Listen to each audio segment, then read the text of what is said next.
Caltech in physics, and he's going to speak on dark matter and dark energy. He's also a contributor to the blog Cosmic Variance, which if you haven't read it and are interested in physics, you should.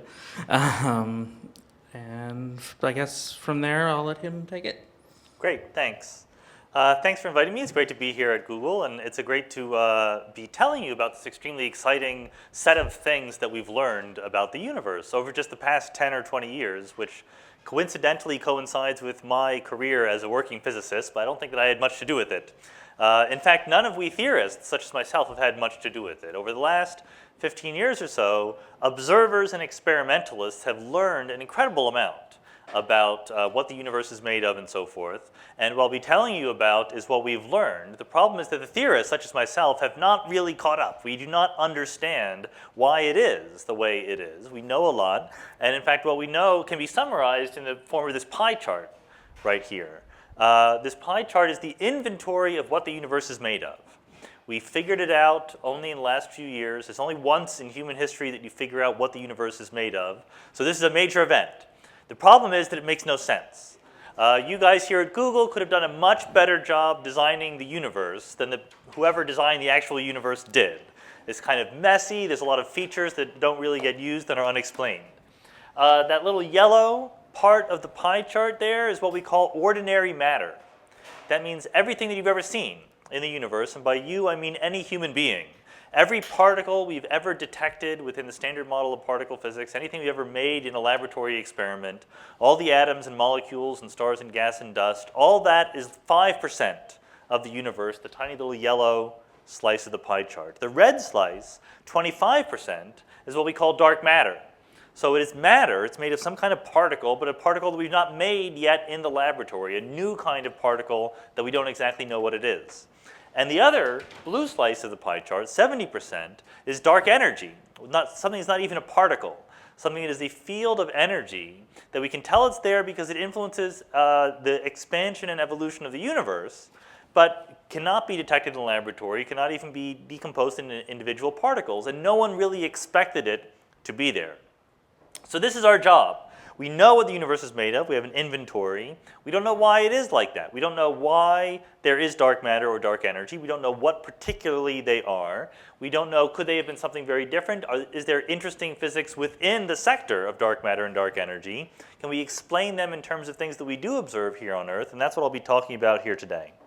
But to start, let's go with the universe. And this is at the point at which people begin to use analogies, and they start talking about raisin bread or expanding balloons and so forth. I don't like any of those analogies. They give you the wrong idea, because the universe is not embedded in something else. But a balloon has an inside and an outside, raisin bread has a crust and an oven and so forth. So to understand the universe, the right tactic to take is just to think about the universe. Think about standing outside on a clear day, and imagine you had perfect vision. So you could see everything in the universe. What would you see? Well, you would see galaxies.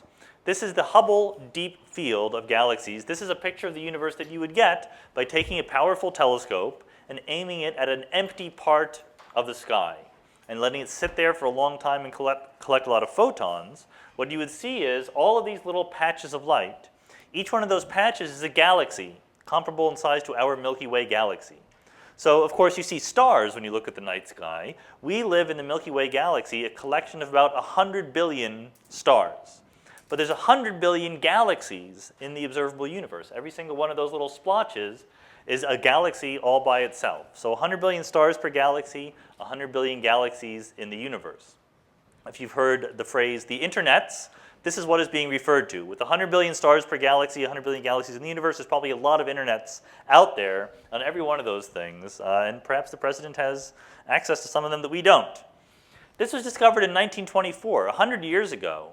We knew nothing correct about the large-scale structure of the universe. We didn't know there were other galaxies. Hubble came along and finally figured out that these little splotches that people had detected in their telescopes were in fact galaxies in their own right. It was Hubble again who made the next big discovery a few years later that the universe is getting bigger. Not only is it big, not only are there 100 billion other galaxies, but it's expanding.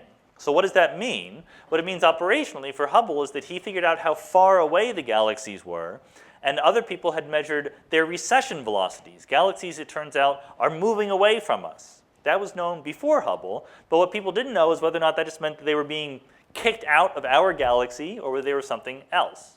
What Hubble realized is that if you plotted the distance to a galaxy versus its velocity, you got a straight line. The farther away a galaxy is, the faster it is moving away from us. What that means is that we're not at the center of some sort of explosion. If you were on one of those other galaxies, you would see us moving away from you. Every galaxy sees the same basic picture. Around them is a uniform distribution of other galaxies. They're all moving away. They all move away faster and faster the further they are away. So what does that mean? What that means is that space itself is expanding. The reason why a distant galaxy is moving away from us faster than a nearby galaxy is because every little cubic centimeter in between the galaxies is getting bigger as a function of time. So if you have more centimeters in between you and a faraway galaxy, you're being pushed apart by the expansion of the universe faster, and your recession velocity will be bigger. If you trace backwards 14 billion years, everything was landing on top of everything else, and we call that the Big Bang. So this is the physical effect of the expanding universe. It becomes more dilute. The number of particles in the universe is roughly constant, not precisely, but pretty roughly so. So if you take an expanding universe, in the past, things were closer together. On the left, you have the old universe. Things were closer together, and also you have photons in the universe, waves of light that were squeezed closer, squeezed to smaller wavelengths. Remember, light has an energy, and the energy goes up as the wavelength is smaller. So in the past, the photons were hotter. They were more energetic. If you take the universe today and wind it backwards in time, it is currently cold and dilute. It was formerly hot and dense. You can trace it all the way back 14 billion years to the Big Bang. We don't know what the Big Bang is. We don't know what happened at the moment when everything was purportedly on top of anything else. What we know is that the universe started from a hot, dense, smooth state. And we know that because that's an idea that makes predictions. If you say, okay, the universe is expanding now, everything was closer together in the past, therefore everything was hotter in the past, and hot stuff gives off radiation, gives off black body radiation. So the early universe was glowing, and you can detect the relic radiation from the Big Bang. It's what we call the cosmic microwave background. The hot, dense state that was the Big Bang gave off radiation. It has cooled as the universe expanded. And right now, the peak of that radiation is in the microwave range, the same as your microwave ovens. And you can detect that, and various Nobel Prizes have been won in studying that cosmic microwave background. So what does that mean? That's the universe that we see. This is a very simple picture of the universe. I like to say that cosmology is the right specialty for young scientists who have short attention spans. Because cosmology is very simple compared to many other sciences. The universe is much simpler than a frog or than a high-temperature superconductor. It's the same everywhere, the same number of galaxies at different parts in space, but it changes with time in this very simple way. In the past, it was hot and dense. In the future, it will be empty and cooler. So once you understand that, the next question is, what is the universe made of? You can see the galaxies, but that doesn't mean that what you see is what there is. Maybe there's parts of the universe that you don't see. So to get there, I want to first think about what are the things you could possibly have in the universe. So instead of trying to just look at the universe and decide what we have, let's think about particle physics. Let's think about the fundamental building blocks that we are made of here in the universe. The good news is there's only two fundamental types of particles. There are fermions after Fermi, bosons named after Bose, and they have crucial differences, namely that fermions take up space. Fermions are particles that you cannot stack on top of each other. They stick. And that's good news because you and I are made of fermions and we don't collapse into a little ball. The electrons and the protons and neutrons that make us up can't be stacked on top of each other. They take up space, and therefore we take up space, and we can have interesting structures and so forth. Those are matter particles, or fermions. The other kinds of particles are bosons. They can stack on top of each other as much as you like. That is also good news because it means that you can have, instead of just one particle in every place, you can have a whole bunch of particles in the same place, giving rise to a large classical force field, such as the force field that is holding us onto the Earth via gravity. The gravitational force is mediated by bosonic particles called gravitons. Also, you can see things in the universe because you're getting electromagnetic radiation, which is a classical force field constructed from many, many bosonic particles called photons. Photons carry light. So the interplay of these two kinds of particles, Matter particles that are fermions that take up space, force particles that are bosons piling on top of each other is what makes the incredible richness of the universe around us possible. And we're going to be thinking about both of these possibilities as we go on. In the real world, how does this play out? Well, you have atoms. We're all made of atoms. You know this much. Atoms, again, take up space, so they're made of fermions. It turns out that the lighter a particle is, the less mass a particle has, the more space it takes up. This is a little counterintuitive, but this is just how quantum mechanics works. So in an atom, you have light particles called electrons, and you have heavy particles called protons and neutrons. Because the protons and neutrons are heavy and they're sticking together, they form a small, dense nucleus at the center of the atom. Because the electrons are light, they puff out, and most of the space in the atom is taken up by these electrons that are moving around. Now, why are the electrons stuck to the nucleus? Because of a force, the electromagnetic force, that is holding those electrons to the neutrons and protons, and therefore there are photons that are passing back and forth in between the electrons and the nucleus of the atom. If you zoom in on the atomic nucleus, if you zoom in past the neutrons and protons, you find that they are made up of quarks. Every proton has 2 up quarks and 1 down quark. Every neutron has 2 down quarks and 1 up quark, and they are also held together. They are held together by gluons. Gluons are the strong nuclear force analogs of the photons of the electromagnetic force. So within nature, you see this pattern played out over and over again. There are different levels of structure where you have particles that are fermions taking up space, held together by bosons carrying forces. Well, it turns out there are more particles than you need to make up the interesting part of the universe. We have in nature a set of fermions that take up space. All you need is one set of fermions. We have the up quark and the down quark. Those are what make up protons and neutrons. We have the electron that helps make up atoms, and the electron has a friend called the neutrino, which doesn't really play a big role in our everyday lives because it's so light they just zip away. Our bodies are being passed through by billions of neutrons every second, or neutrinos, sorry, every second. You don't even notice because the neutrinos interact so weakly. They have no electric charge. But together, the up quark, the down quark, the electron, and the electron neutrino make up a family of particles which makes up everything that you've seen in your daily life, everything that you can directly detect in atoms, stars, galaxy, and so forth, just those 4 fermions in different combinations, which is a remarkable fact all by itself. Yet, nature decides to repeat the pattern another 2 times. There's another family of quarks and leptons. Leptons, by the way, are what we call the electron and the neutrino and their friends. So you have more quarks, the charm and the strange, more leptons, the muon, which is a heavier cousin of the electron, and the muon neutrino, another cousin of the electron neutrino. And then it happens again. There's a top quark, a bottom quark, a tau lepton, just like the electron, but much heavier, and a tau neutrino. So the first one of these to be discovered was the muon. That was the first next generation particle to be discovered, and I. Rabi, a physicist at the time, said, "Who ordered that? This is not necessary, it doesn't fit into anything we understand." But there you go. There's this 3 times pattern that exists in nature, doesn't serve any useful purpose, as far as we know, although the people who discovered some of the interactions between these particles did win the Nobel Prize this year, so that counts for something. Then you have the bosons, the particles that give rise to forces that hold us together. You have the photon, the single particle that is the most important force in our everyday lives.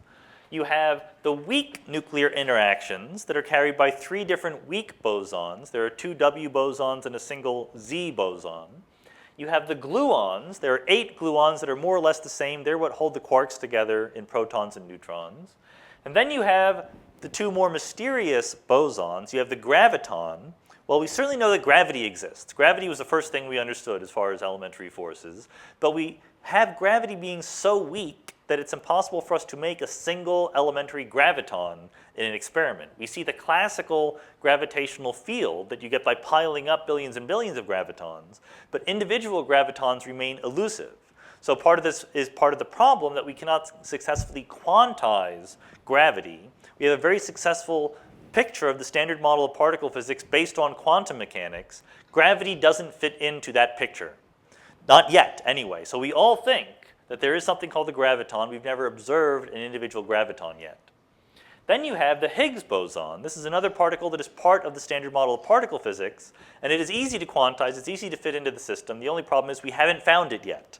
This is a big ongoing experimental project to actually find the Higgs boson. It could be that it's not there. It could be that this idea that we have of the Higgs boson needs to be replaced by a better idea. We don't have that better idea yet. Probably there's going to be something like the Higgs boson or something very similar to it.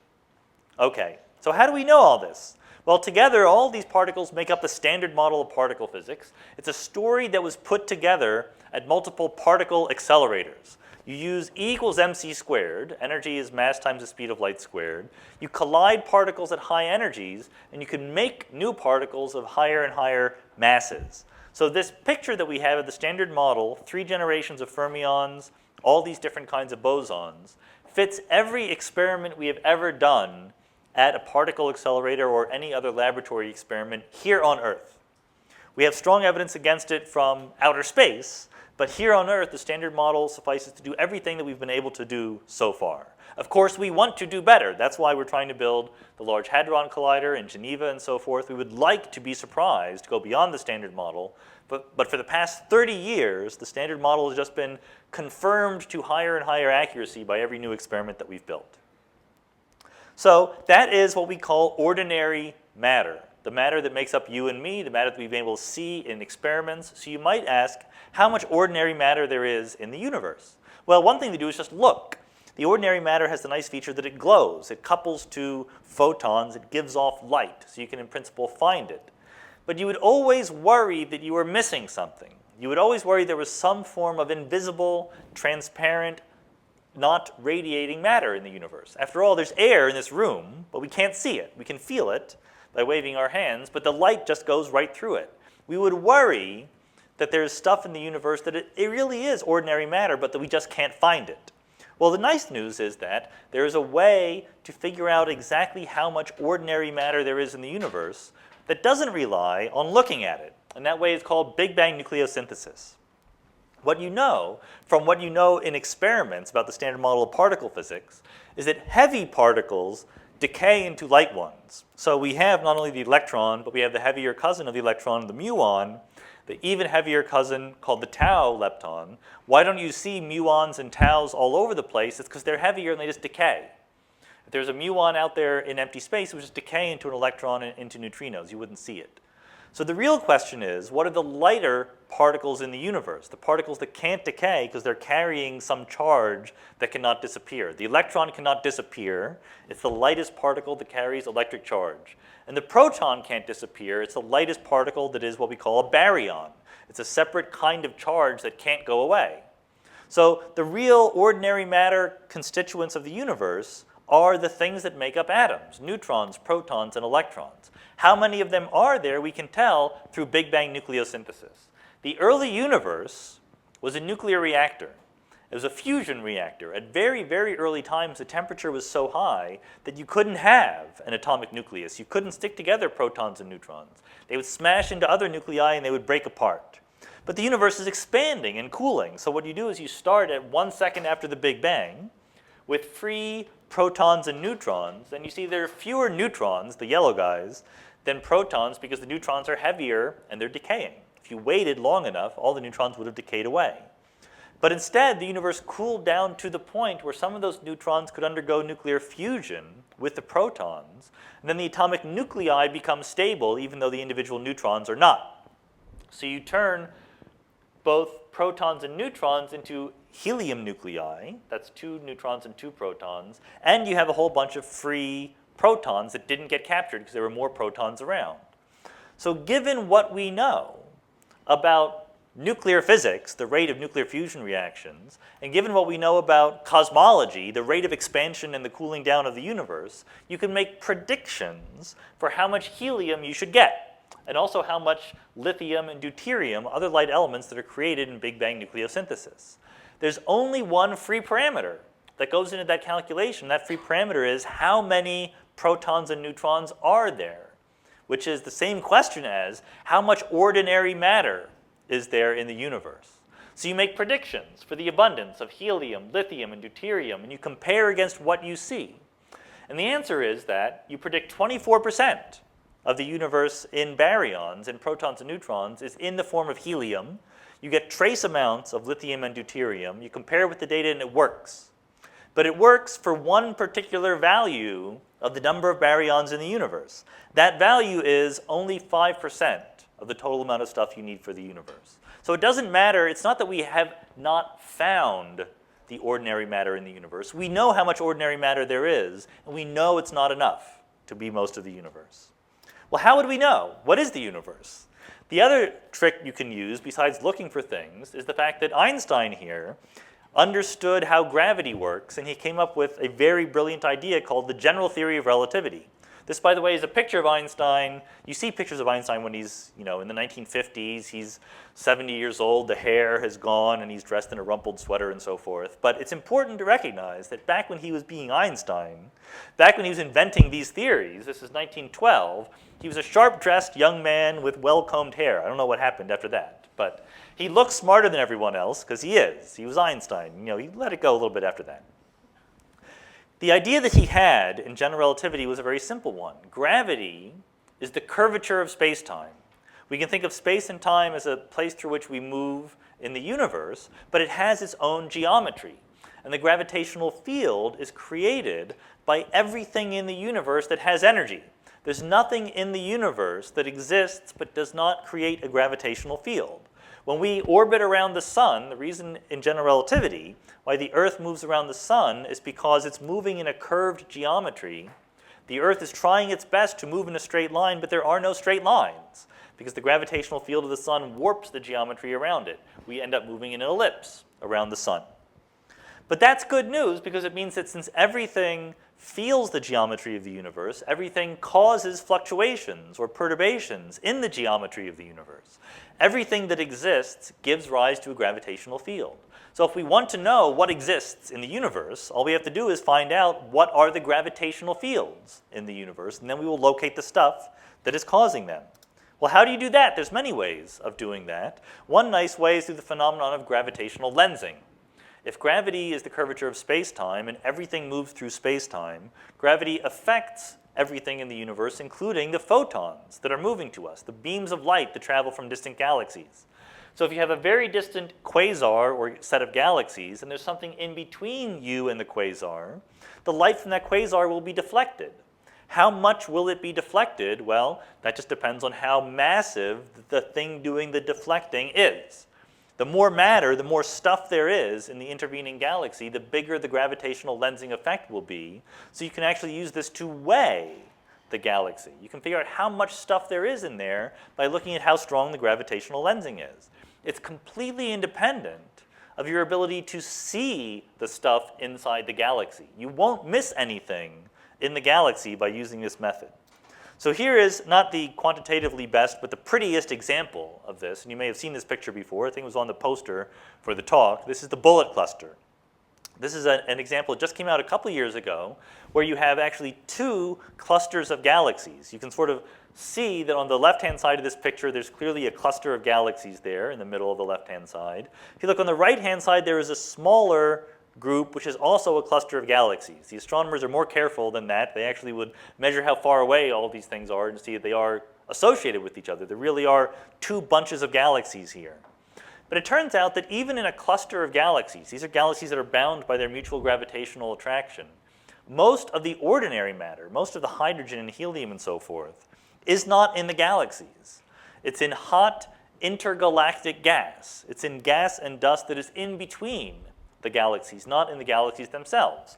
And you know this because you can see it, because this intergalactic gas heats up and gives off radiation. It gives off X-rays. So once you have reached the point in technology when you can build an X-ray telescope, which is relatively recently, you get pictures like this. This is taken by the Chandra X-ray telescope, a NASA satellite that is in orbit.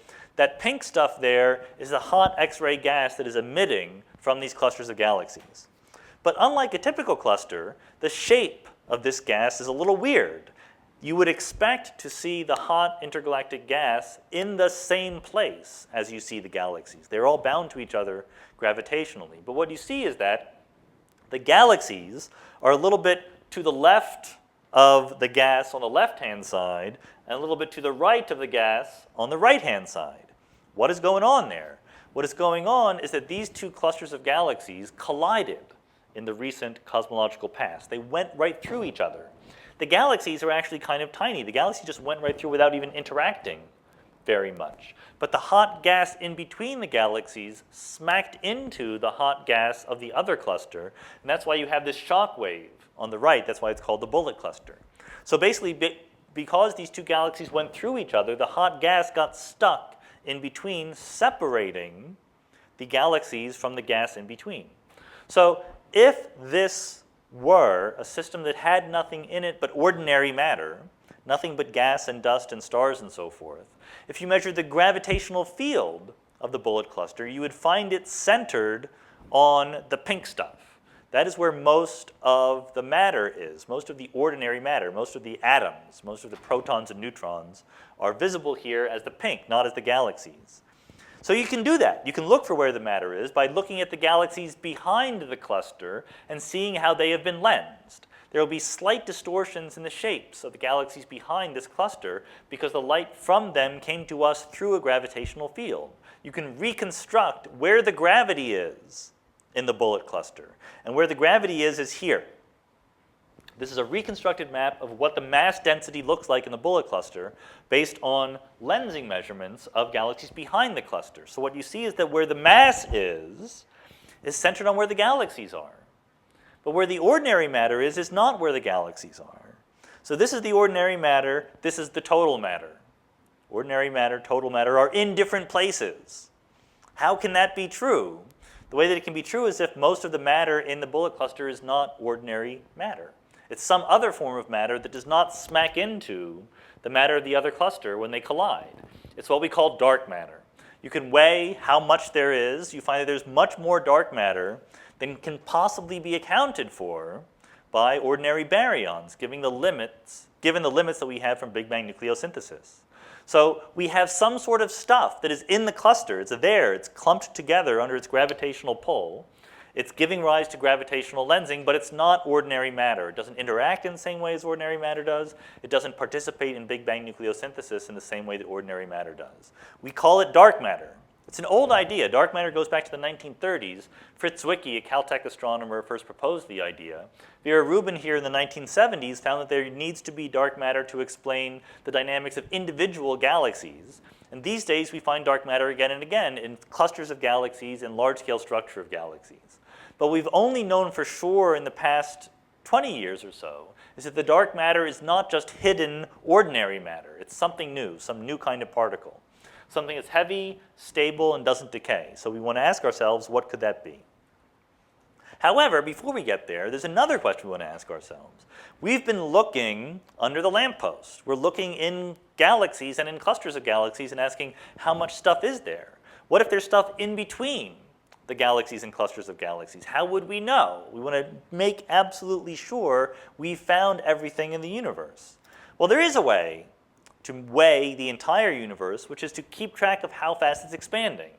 Under the ordinary way of thinking about things, as the universe expands, the galaxies are pulling on all the other galaxies in the universe, and what you'd expect is that the expansion of the universe slows down because of the mutual gravitational pull of all the stuff in the universe. So what you can do is you can try to weigh the whole universe by not just measuring the expansion rate today, but comparing it to what the expansion rate of the universe was in the past. By basically doing what Hubble did, measure velocity versus distance, but do it to much, much larger distances than Hubble was able to do. So the way to do this is to take advantage of supernovae. What you want is something that is very, very bright, so you can see it very, very far away, but also something that is reliable, something that when you see it, you know how bright it is. You can see galaxies very far away, but you don't know how bright they are intrinsically. Some galaxies are big, some galaxies are small, etc. But supernovae are special. There's a certain kind of supernova called a type 1a supernova that is always, more or less, the same brightness. And that's because it comes about from a picture like you see in the upper left here. You have a white dwarf star. That's a star that has given up on fusing light elements in its core. It no longer generates energy. This is a star that has died and collapsed. So the white dwarf star is just sitting there. All the electrons are squeezed close by to each other. The only reason it doesn't collapse is because the electrons take up space. They're fermions, so they can't be squeezed anymore. But this white dwarf has a friend, has another star next to it, which is leaking more and more matter onto the white dwarf. So the white dwarf is getting heavier and heavier. It can't get smaller because the electrons are taking up space, but the gravitational field is becoming larger and larger. So at some point, there's a crisis at a point called the Chandrasekhar limit, where the gravitational field is so strong, the white dwarf will collapse whether it likes it or not. And what happens is the electrons disappear. The electrons get eaten up by protons and turn into neutrons, and the white dwarf collapses to a neutron star. Neutrons, remember, are heavier than electrons, therefore they're smaller, therefore they take up less space, and you have a more compact object. A white dwarf might be the size of the Earth. A neutron star will be the size of Los Angeles. They're much, much more compact than white dwarfs. So this event, where the white dwarf reaches the Chandrasekhar limit, is so heavy that it has to collapse and form a neutron star, of course, is not perfectly efficient. The outer layers of the white dwarf are just blown off in this explosion. And because the Chandrasekhar limit is the same for every white dwarf everywhere in the universe, that explosion is more or less the same for every white dwarf everywhere in the universe. That's what makes a type 1a supernova, and you know how bright it's going to be because you know when it happened. It happened when the white dwarf reached the Chandrasekhar limit. So this is a picture of supernova 1994d. They're not always that nice, but you can see this is a supernova in a distant, dusty galaxy, and you can see that the supernova is very, very bright. It's comparable in brightness to the 100 billion other stars that make up the total rest of that galaxy. So they're easy to see far away, and you can calibrate how bright they are. The problem is they're rare. In a galaxy this size, a supernova will happen only once every century. So you have two options. Either you go to the telescope and you wait for a century for the supernova to happen, or you go to a telescope and you take a big picture of many, many galaxies at once. So there were two collaborations in the 1990s that set out to do this. They took large pictures of the sky, and they would take them at new moon when the sky was dark, and they would come back 4 weeks later and take another picture, the same patch of sky, and then they would hand them to their least favorite graduate student who would compare them with a little magnifying glass. Or they could put them in a computer. Either way, they want to compare the two pictures, and what they're looking for is in this picture. You see on the left, 3 weeks before, on the right, supernova discovery. That little tiny blob in the upper right became a tiny little bit brighter. That's a supernova. That's a real supernova. I mean, we show you pictures like this, but what the data really looks like are like that. That little blob got a little bit brighter. And then you call up your friends at NASA and you say, we found a new supernova. We need better data than we can get. Can we use the space telescope? And they say, sure, because they're your friends. So they take a picture in the top right, and you see, indeed, there's a little spot there in that galaxy because the Hubble Space Telescope can take much more precise pictures than you can. That's a supernova. You can not only see how bright it is, but you can get its spectrum to make sure that it's the right kind of supernova. So what you can do is you have standard candles. You know how bright these events are. You can figure out how far away they are. You know how fast they're receding. You can do what Hubble did. You can measure the total amount of matter in the universe by seeing the deceleration of the universe. The expansion rate used to be very, very large in the early universe. The mutual pull of the matter slows things down as the universe expands, so you can figure out how much matter there is. It was therefore a little bit surprising when the results came out and the universe is accelerating. It is not slowing down. This was a huge surprise in 1998. What we realized is if you're looking at an individual galaxy that has a certain velocity away from us, you wait a billion years and come back and look at it again, it'll be moving away from us faster. That makes no sense. It's as if you threw a ball up in the air, and after slowing down for a while, it began to speed up and just went away. How could that possibly happen? But that is what is happening. We have the data here. The bottom curve on the right is what we expected.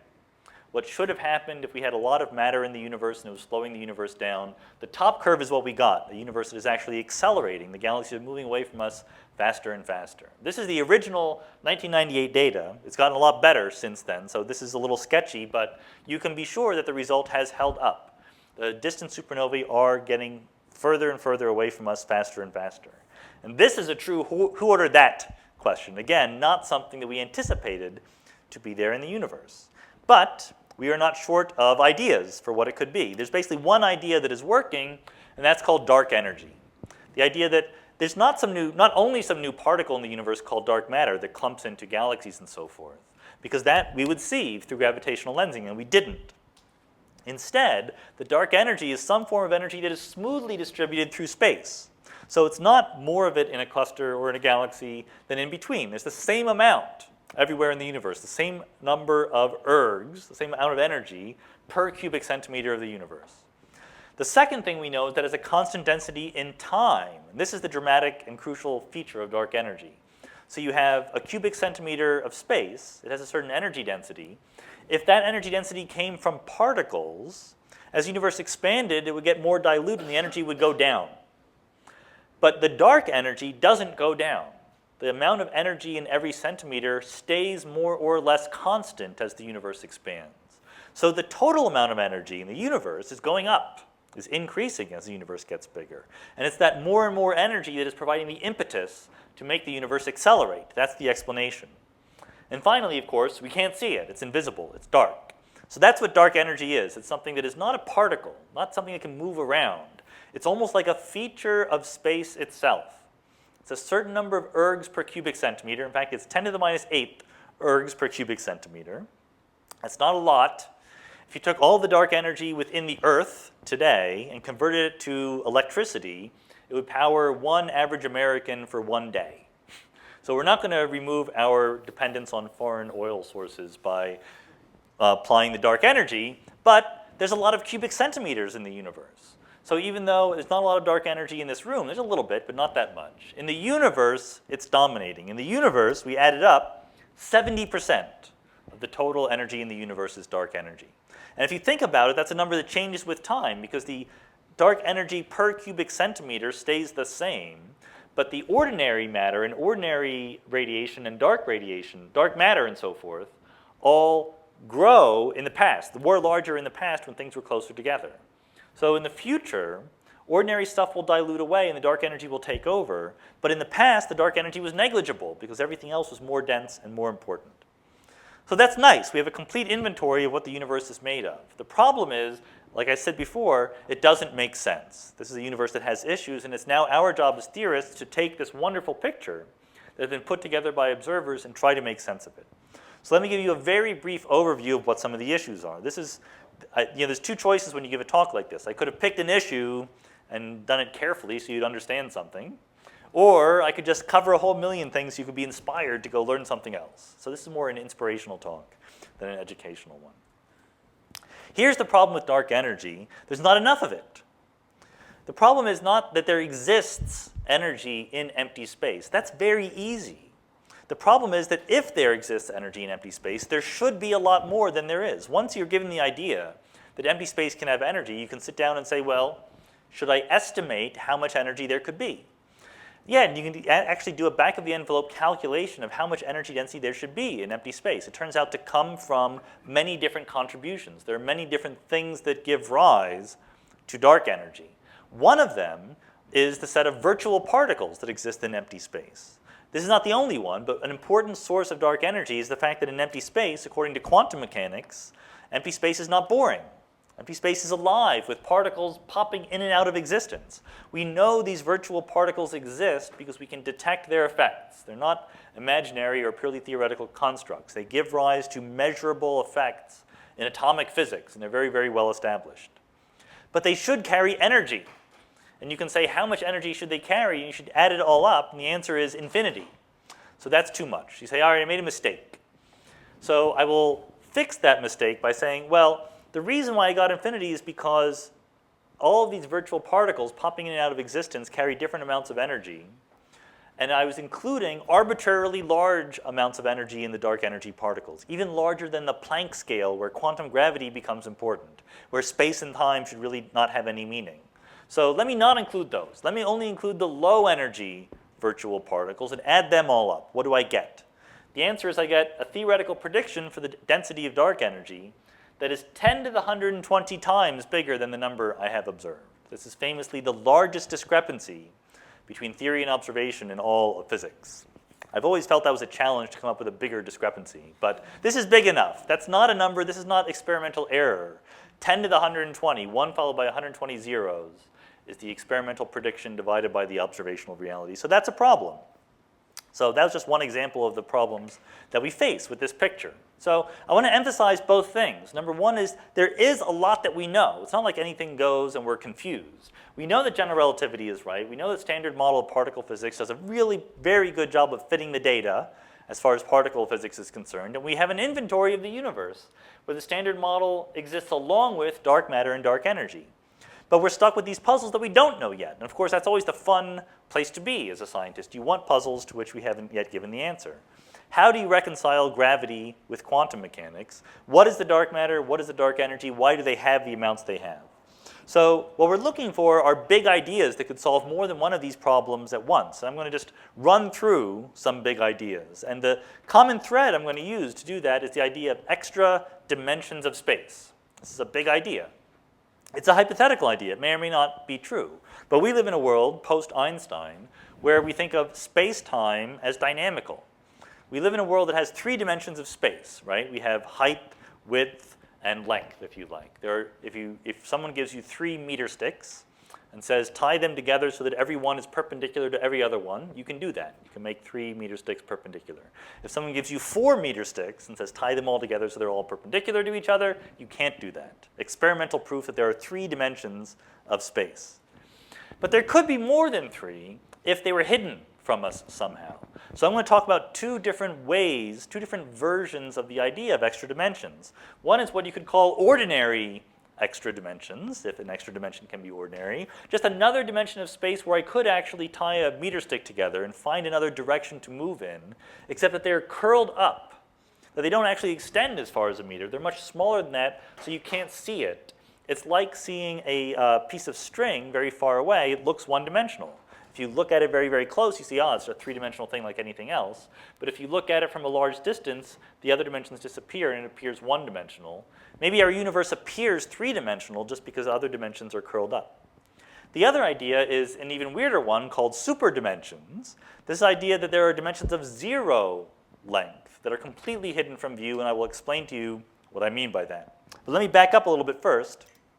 Part of the motivation for exploring these ideas comes from something called string theory. Remember, one of the outstanding problems is that we have the graviton, we have this particle of gravity that gives rise to a classical gravitational field, but we can't yet fit the graviton into a framework that also has the standard model of particle physics on a nice quantum mechanical footing. We want to be able to quantize gravity.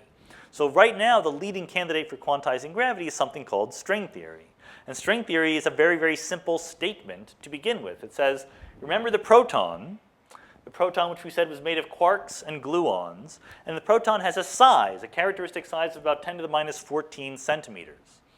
String theory says that if we had a really, really good microscope, and we zoomed in on any one of those particles to look at it at ultra-high resolution, the particle would not be a point.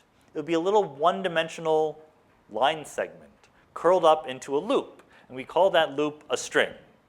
If you ask, what is the string made of? You're not allowed to ask that question. String is made of string stuff. That's the stuff out of which the universe is made. Instead of particles, it's made of strings. All we're saying is that the elementary building blocks of the universe are not 0-dimensional points. They're one-dimensional loops. You have to zoom in a lot, though. If the proton is 10 to the minus 14 centimeters across, a typical string is the Planck length, 10 to the minus 33 centimeters across. So our best microscopes, the equivalent to a microscope is really a particle accelerator. The best we can do these days is something like 10 to the minus 17 centimeters. We are not down to a resolution where you could see 10 to the minus 33 centimeters, nor will we be within my lifetime. But it's still an idea worth thinking about because it comes with predictions for what the universe should be like. So far, those predictions are not really concrete. They're too fuzzy to actually compare with the data or rule anything out, but they are inspiring us to ideas that we're trying to compare with data. One of the features of string theory is that it can't live in 4 dimensions of space-time. It's just not enough. Almost every theory of nature, you can pick the number of dimensions of space-time, but with string theory, that's not true. Certain numbers work and certain numbers don't. The answer for string theory is you need 7 ordinary dimensions of space, 32 superdimensions, 32 of these 0-length supersymmetric dimensions. So let me tell you what I mean a little bit about that.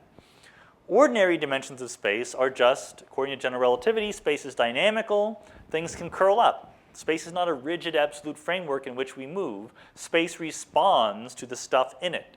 So we can imagine that indeed the total number of dimensions of space could be as large as 10. We can actually imagine whatever we want, but string theory says think of 9 or 10 dimensions of space, but think that in the early universe, when all the dimensions were small, 7 of those dimensions remained small, and the 3 that we exist and perceive grew bigger. If that were true, then at every point in space that you and I think about today, every point that we think of as just a point, there's actually a little ball, a little curled up region of extra dimensions of space that are so small that our current particle accelerators or microscopes cannot perceive them. It's like a piece of paper that you cannot perceive the thickness of unless you are able to resolve that tiny little amount. That's the old school way of having extra dimensions. Just everything is curled up so tiny you can't see them. This goes back to the years immediately after general relativity was invented by Einstein. It's actually a very old idea due to Kaluza and Klein. There's a new idea, which is again about 10 years old, comes from the 1990s, which says maybe there are extra dimensions that are big. Maybe there's an extra dimension that is infinitely big, that is not compact at all. But the reason why you don't notice it is because you can't get there. So it really is like a piece of paper. This is a 2-dimensional piece of paper embedded in this 3-dimensional world. Imagine that there were little beings that could only exist on the piece of paper, that cannot turn to the direction perpendicular to the paper. They would think the world is 2-dimensional. They can't get out there. The problem with this idea, the reason why this idea wasn't popular long ago, is because there is one force that can always get outside, and that's the force due to gravity. Gravity is the curvature of space-time. Gravity goes everywhere, and if you have space outside, then gravity can leak out there, and we have evidence that that's not true. So the thing that was done in the 1990s was people figured out how to hide gravity from going into the extra dimensions. So in fact, you could have large dimensions, we just can't get there, and we are confined to a 3-dimensional subspace, which scientists call a brane. It comes from the word membrane, which was generalized to 3-brane for a 3-dimensional surface embedded in some higher dimensional space. Well, how would we know? This is something that is a hot topic among experimenters trying to figure out whether or not ideas like this are right.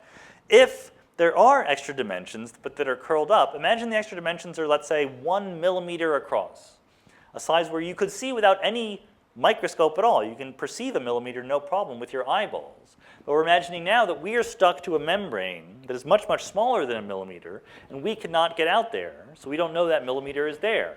The reason why we choose a millimeter is because that's the size at which we have experimental evidence that we understand how gravity works. If you take 2 objects and bring them close together, Isaac Newton tells you the gravitational field between them goes as 1 over the distance squared, the inverse square law due to gravity. If there was an extra dimension of space, it wouldn't be an inverse square law, it would be an inverse cubed law or an inverse to the 4th law, depending on how many extra dimensions you had. So if there were extra dimensions of space that were a millimeter across, gravity on scales smaller than 1 millimeter would go as 1 over the distance cubed or to the 4th or a higher power. And that is a very plausible idea. People are now doing experiments trying to bring heavy things together and measure the gravitational field between them. It's easy to do that. The hard part is removing all the other forces, all the wind and the noise and the electrostatic forces between the objects. And in fact, they have ruled out the idea that an extra dimension is as big as a millimeter across. But 1/10 of a millimeter is still perfectly open. So the game is to decrease that distance, to put an upper limit on the size of an extra dimension into which gravity could go.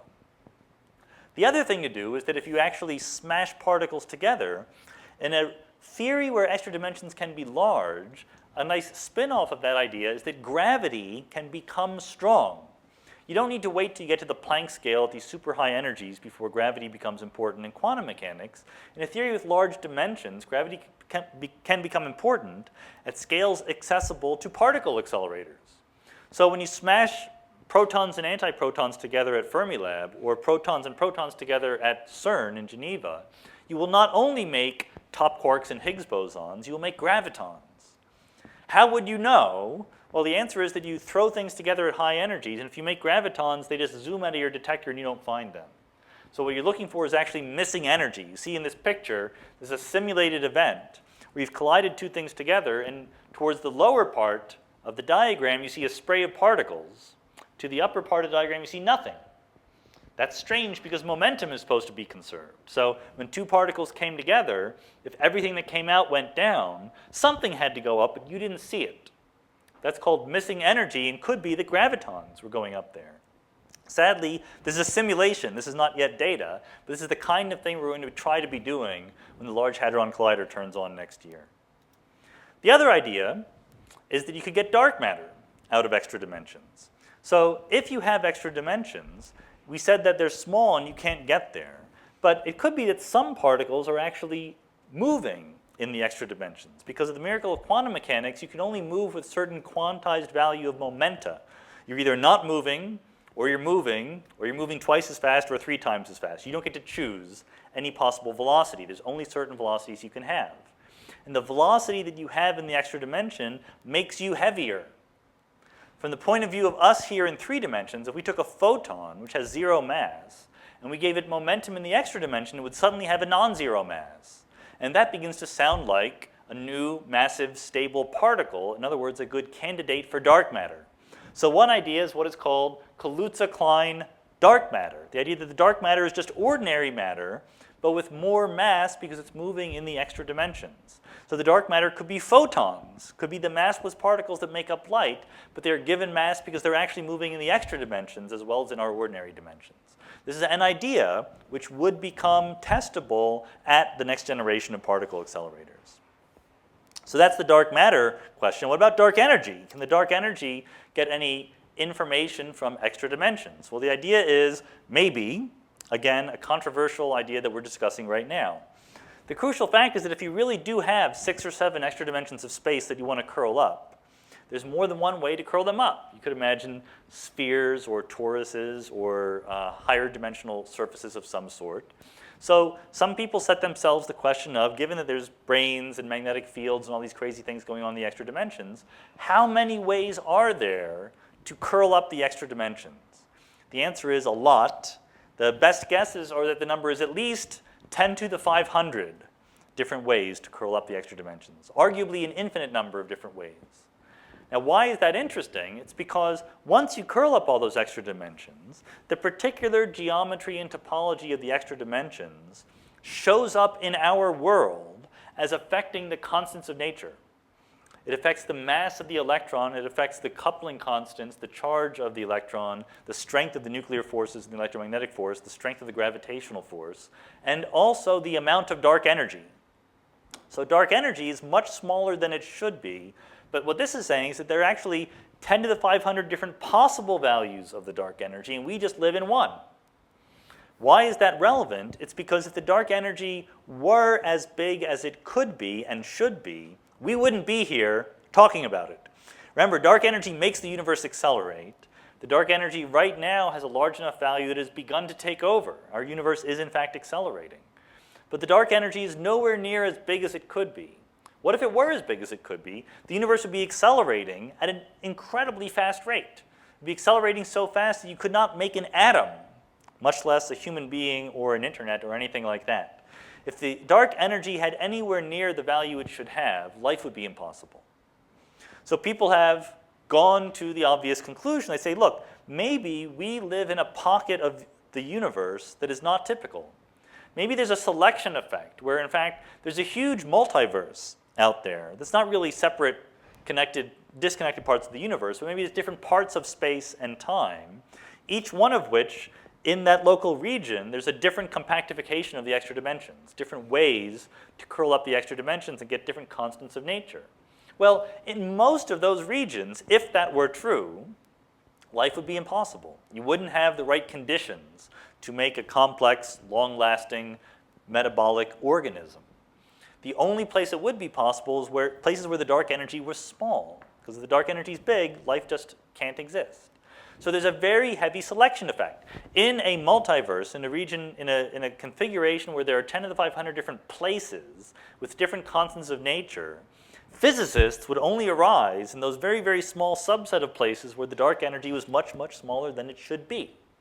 This is the anthropic principle, and it's if you believe that there could be many, many different regions of the universe where conditions are different, then it's practically a tautology. Obviously, things will only arise in the parts of the universe where things can arise, including life. The difficult parts of this are, number one, is it true that there really are 10 to the 500 different places like that? That's very far from clear. String theory gives you a way to make it happen by having all of these extra dimensions curled up, but that doesn't mean it does happen. That's a much harder problem to solve. And number two, is the dark energy really the right amount that it should have if the scenario is behind what's going on? Does it really need to be as small as it is, or could it be a little bit bigger? These are the kinds of questions people are trying to figure out right now. The sad news is that this idea that the dark energy is not a constant of nature, but something that takes on different values in all these 10 to the 500 different places of the universe, and we only live in the place where it's hospitable to us living, is the best current explanation for the value of the dark energy. It's not very good. When you have to invoke 10 to the 500 different universes to explain one number, people begin to worry that you're not being parsimonious. But the point is, you didn't invent 10 to the 500 different universes because that's what you found interesting. It's a prediction of a theory. If you have one theory that follows from one simple idea, particles are not point particles, they're actually little loops of string, and therefore you derive that there are 10 to the 500 different places of the universe with different laws of physics. That is actually relatively parsimonious. It doesn't mean that it's true. We're not anywhere near showing that this is true yet, but it's kind of, it is, like I said, the best idea we have right now. If someone else tomorrow comes up with a better idea, we will all pretend that we were never talking about this. But right now, it's the best thing we have on the market. Okay, what about this super dimensions stuff? I said it's a dimension of zero size, so what is that supposed to mean? The idea is that there is something that is mathematically looks like an extra dimension of space, but with the property that if you move in it, you turn bosons into fermions and fermions into bosons. So there's a symmetry in ordinary dimensions of space. It doesn't matter if I'm out in empty space in the vacuum between the stars, whether I'm pointing right or left or up or down, all the directions are created equal. If there were a symmetry between ordinary dimensions and super dimensions, that would mean there was a symmetry between bosons and fermions. For every boson, there would be a matching fermion with the same mass and charge, and vice versa. That's not true in the real world. This is an idea called supersymmetry. The idea that there's a symmetry matching up bosons and fermions. There is no particle with the same mass and charge of the electron, but that is a boson instead of a fermion. However, that doesn't stop physicists, just because something is not obviously there in the real world. You can have a symmetry that is hidden. So the very popular idea among physicists is that there is something called supersymmetry, relating bosons and fermions, but it's hidden in the real world, so it's not manifest. It's there, but it's just not immediately clear. It's not there in the standard model of particle physics. There's no matchup between the fermions and the bosons. So what you do instead is you invent twice as many particles as you have. You imagine that for every particle in the standard model, down there at the bottom of the graph, there's a heavier superpartner with more mass, and for every fermion there's a boson, for every boson there's a fermion. And the rule is, to start with a fermion and make it a boson, you add the letter S. So leptons become sleptons, quarks become squarks, electrons become selectrons. For every boson, to make it a fermion, you add the suffix ino.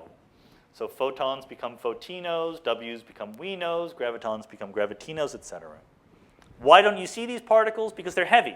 That's the idea. They're not, the supersymmetry is not manifest in the real world.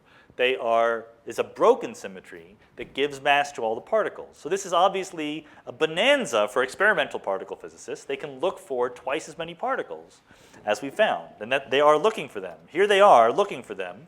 Fermilab, an accelerator currently working outside Chicago in the Large Hadron Collider, which was scheduled to turn on this year, briefly did and then broke. It will turn on next year for real, and they will be looking for all these superpartners. So do they help us with dark matter and dark energy? It absolutely helps with dark matter. The leading candidate for what the dark matter is the lightest supersymmetric particle.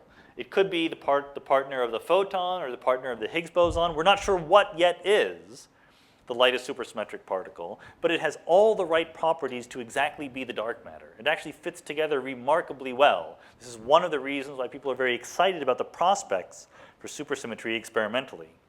So we're looking for it not only in particle accelerators, but also in the universe.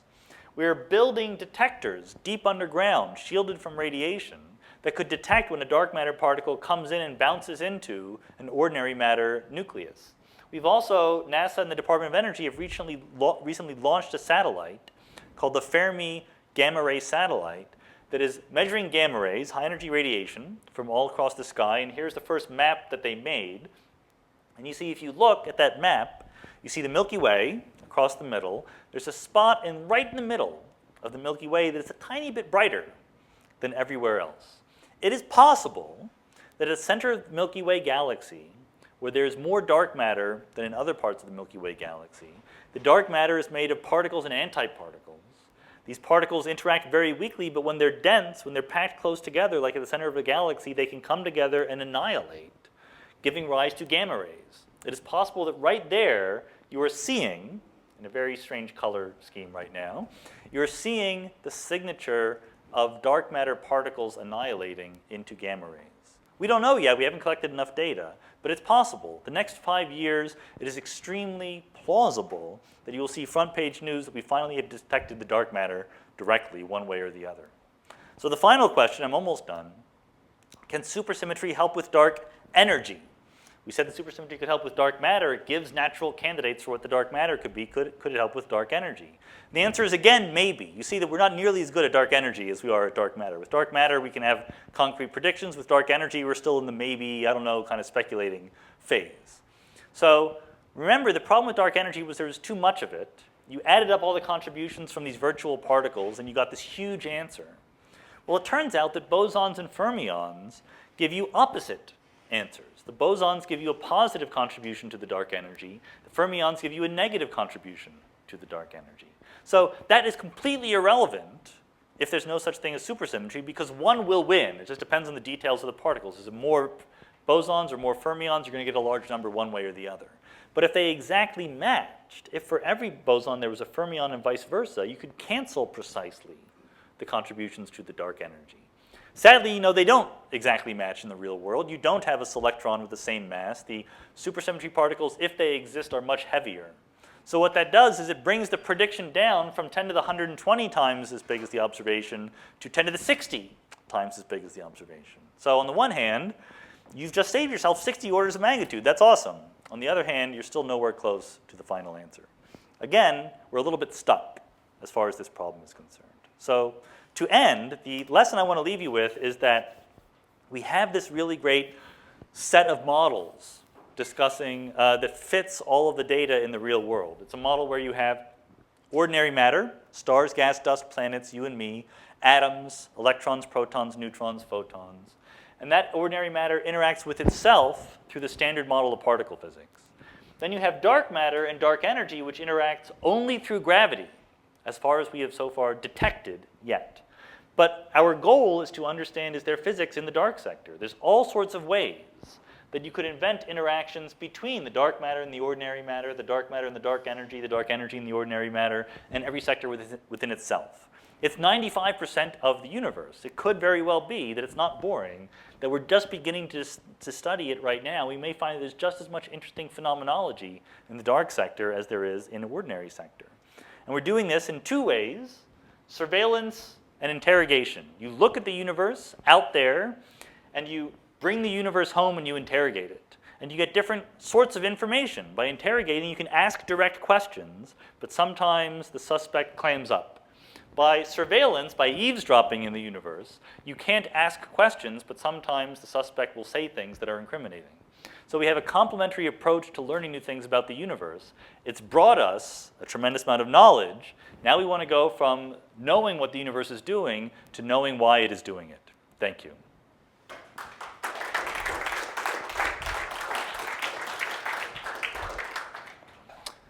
So, questions?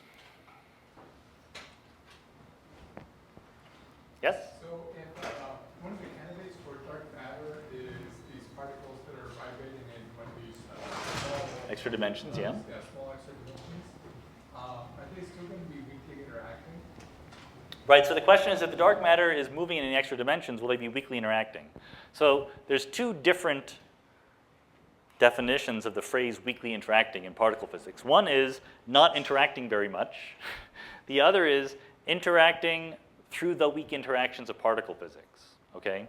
So it turns out that to get the right abundance of dark matter, it works well if the dark matter particles actually interact through the honest-to-goodness weak interactions of particle physics. That's the right strength of interaction that you want. However, it doesn't need to be precisely that interaction. It could, that interaction which is carried by the W and Z bosons. If you have another interaction which is a similar strength but a different interaction, that would work just as well. So if the photon, for example, has a partner that is moving in the extra dimensions to make a Kaluza-Klein photon, a heavier version of the photon, it turns out that does not have the weak interactions. The photon does not interact through the W and Z bosons, but the strength of its electromagnetic interactions for such a massive particle are the right amounts to make the right dark matter. So it need not be weakly interacting in the strict technical sense of interacting with W and Z bosons. It would be weakly interacting in the sense that it would have a new kind of interaction with that strength. Yes? What would you say is the level of acceptance or belief in string theory among leading theoretical physicists, like most do or most don't? So the question is, what do leading theoretical physicists think about string theory?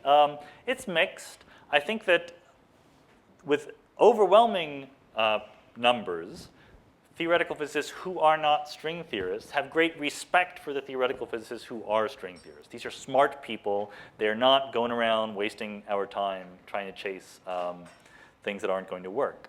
On the other hand, some people, including very well-known ones, have stood up and said, look, you've been spending a lot of resources thinking about this since the mid-1980s, and you haven't brought us the mass of the electron yet. That's what you were promising us all those years ago.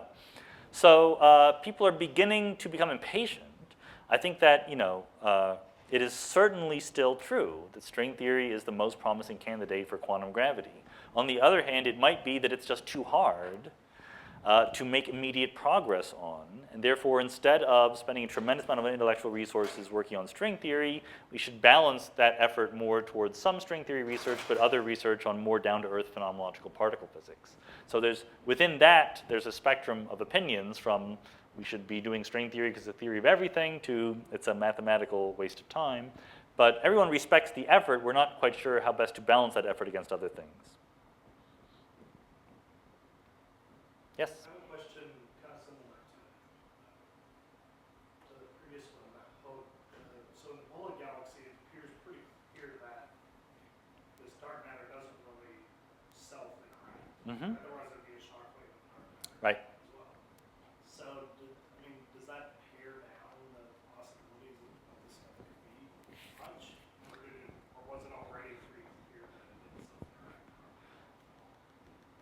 Right, that's a very good question. So the experimental evidence from looking at the universe is that the dark matter doesn't interact with itself very much. You see here in the bullet cluster, you see the dark matter just seemed to go right through without interacting. And that you can use to put an upper limit on the strength of the interactions between different dark matter particles. But the truth is that upper limit is not great. And in fact, it's not different in any quantitative way from other upper limits we derive from less pretty methods of doing it. So we know that if I should back up a little bit. There's two possibilities. There are long-range interactions like gravity and electromagnetism. There are short-range interactions like the weak and strong nuclear forces. If the dark matter interacted with the strong nuclear force strength, that would not be compatible with this data. That's ruled out. If it interacts only with weak nuclear force strength, that's perfectly compatible with this data. So there's a large range in between there. If you have long-range forces, the situation is much more complicated. And honestly, we don't know the answer. You can put some limits on gravity-like new forces, but you could also have electromagnetism-like new forces. I just recently wrote a paper just a couple weeks ago on what we called dark radiation, dark electromagnetism, that there was a new electromagnetic force that only coupled to electromagnetism. And you can ask, how strong could it be? And the answer is kind of, not too weak. It's a little bit weaker than ordinary electromagnetism, but not too much so, as far as we currently know. So the interactions between dark matter particles are certainly weaker than ordinary matter interactions, but it is not true that they need to be so weak that they are uninteresting. So is it possible to infer from the data that you build the density colorations with that there aren't like clumps of dark matter? It seems from the picture like Right. the dark matter looks about as clumpy as intergalactic gas, Right. which is not very clumpy at all. Yes. So that's a very good question. How clumpy do we know the dark matter is just from data? Well, you shouldn't believe the details of this picture too much, because it's not. It's not really precise. That's right. It's gravitational lensing. You know, it is true that there are literally thousands of galaxies in the background that are used for this, but nevertheless, there's modeling that goes in, and it's an imprecise science right now. This is cutting edge stuff, right? It's never going to be perfect when it just starts. So the prediction is there should be clumps of dark matter on small scales, because there should be clumps in the early universe that just grew a little bit. Not because they stick together, just because through gravity.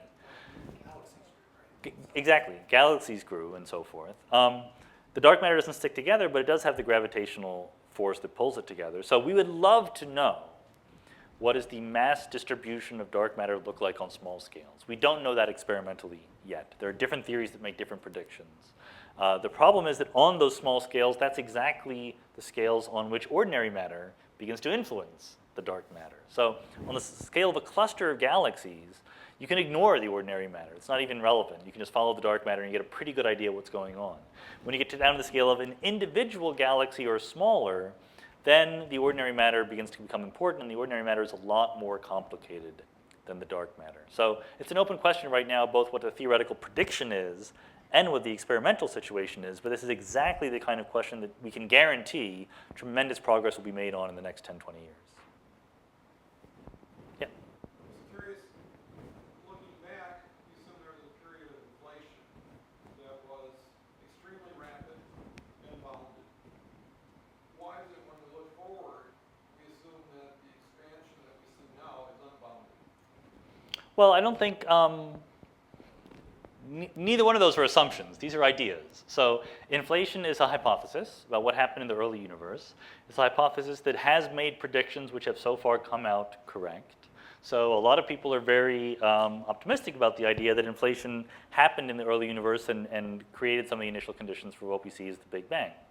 But then, of course, it ended. Like you said, you know, inflation was a period where there was a temporary period of domination by dark energy-like stuff that made the universe accelerate, and then it stopped. That dark energy-like stuff decayed into ordinary matter and radiation. So it is absolutely possible that the same thing will happen right now. The early universe was dominated by dark energy in the inflationary era for a relatively long period of time. So we're just beginning right now. So it's certainly no reason to think that soon the dark energy that we see now will decay away.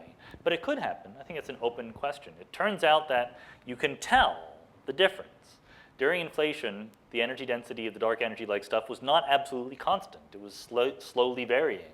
And we can ask, is that happening today? And that's a major experimental program to look for variations in the density of the dark energy. So far, we haven't seen any. When the space expanded, did the particles expand too, or did just somebody Right. insert extra energy? That's a good question. Do particles expand along with space? The answer is no, because if they did, you wouldn't know, right? If everything expands, nothing happens. What the theory says, and what the experiments and observations seem to verify, is that space expands, but objects which are held together by some force in space do not expand. So atoms do not expand because they're held together by the electromagnetic force. The size of a hydrogen atom is not set by the expanding universe, it's set by the mass of the electron and the charge of the electron. The size of a galaxy is not expanding because they're all held together by the gravitational force within the galaxy. There is a distance past which things begin moving away from each other, but if they're close enough so that they can be held together by their mutual gravitational forces, they will not expand away. Does it mean the inches in space are also not expanding? Well, it just depends on what you mean. If you put a meter stick in space, it would not expand because it's held together by the atoms in the meter stick.